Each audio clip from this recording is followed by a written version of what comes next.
Hello everyone, स्वागत है आप सभी लोगों का कल्याण इंस्टीट्यूट यूट्यूब चैनल पे। आज हम इस वीडियो के माध्यम से निजी आय यानी कि प्राइवेट इनकम को जानने और समझने का प्रयास करेंगे कि जो ये प्राइवेट इनकम होती है ये किस तरह से होती है, किन किन स्रोतों से प्राप्त होती है। तो तब जाकर के हम प्राइवेट इनकम उसे मानते हैं। तो आज की इस वीडियो के अंतर्गत हम यही समझने वाले हैं कि प्राइवेट यानी कि निजी आय ये दरअसल होती क्या है। तो आप इस वीडियो को अंत तक जरूर देखिएगा और अगर चैनल को अभी तक सब्सक्राइब नहीं किया है तो चैनल को जरूर सब्सक्राइब कर दीजिएगा। तो चलिए समझते हैं कि निजी यानी कि प्राइवेट इनकम ये दरअसल होती क्या है और किन किन स्रोतों से ये प्राप्त होती है। निजी आय यानी कि प्राइवेट इनकम व्यक्तियों द्वारा उत्पादकीय या अन्य सभी स्रोतों से ये आय प्राप्त होती है। यानी कि कोई भी व्यक्ति उत्पादन प्रक्रिया में लगा हुआ है, उससे प्राप्त उसे इनकम होती है और इसके अलावा और भी अनेक स्रोतों से जो उसे आय प्राप्त होती है वो प्राइवेट इनकम कहलाती है, निजी आय कहलाती है।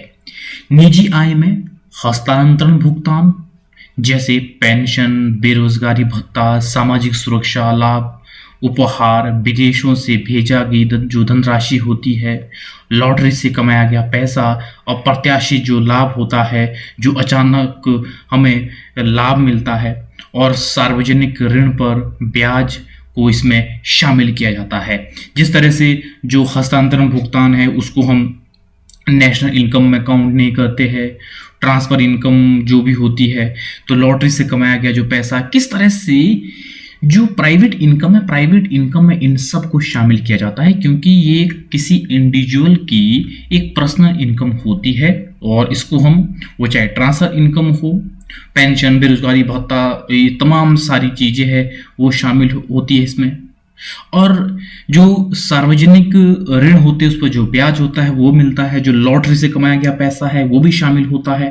तो इस तरह से ये अन्य सभी स्रोतों से कमाया गया पैसा ये प्राइवेट इनकम में शामिल होता है, जबकि ये नेशनल इनकम में काउंट नहीं होता है क्योंकि इससे उत्पादकता की में कोई वृद्धि नहीं हो रही है, लेकिन ये प्राइवेट इनकम में शामिल जरूर किया जाता है। तो इस तरह से ये निजी आय में इनको ऐड किया जाता है।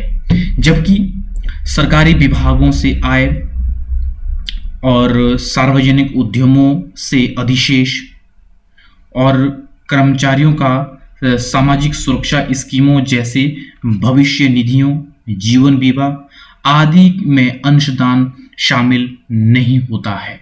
यानी कि जो सार्वजनिक उद्यमों में जो अधिशेष होता है और सरकारी विभागों से आय और कर्मचारियों का जो सामाजिक सुरक्षा स्कीमों जैसे भविष्य निधि स्कीम हो गई, जीवन बीमा स्कीम हो गई, तो ये तमाम प्रकार के जो अंशदान होते हैं इनको हम प्राइवेट इनकम में शामिल नहीं करते हैं।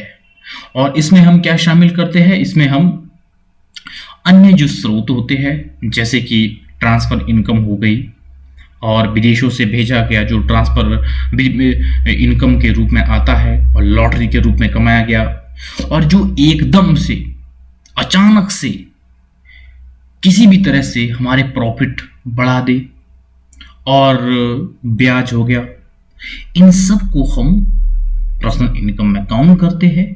और इसके साथ साथ जो उत्पादन की प्रक्रिया में जो हम इनकम प्राप्त करते हैं उसको काउंट करते हैं, वो चाहे हम किसी वस्तु का उत्पादन करें या चाहे कोई हम सर्विसेज दे, वो चाहे सरकारी विभाग में दे, चाहे प्राइवेट विभाग में दे, वो चाहे किसी भी तरह की हम सर्विसेज दे, कोई भी उत्पादक काम करे, तो उसके बदले में जो इनकम होती है वो प्राइवेट इनकम में काउंट की जाती है। तो इस तरह से ये प्राइवेट इनकम होती है यानी कि निजी आय होती है। तो आज की इस वीडियो के अंतर्गत हमने ये प्राइवेट इनकम को समझा। तो मुझे उम्मीद है कि आपके लिए जो ये वीडियो है ये वीडियो काफ़ी उपयोगी रहा होगा।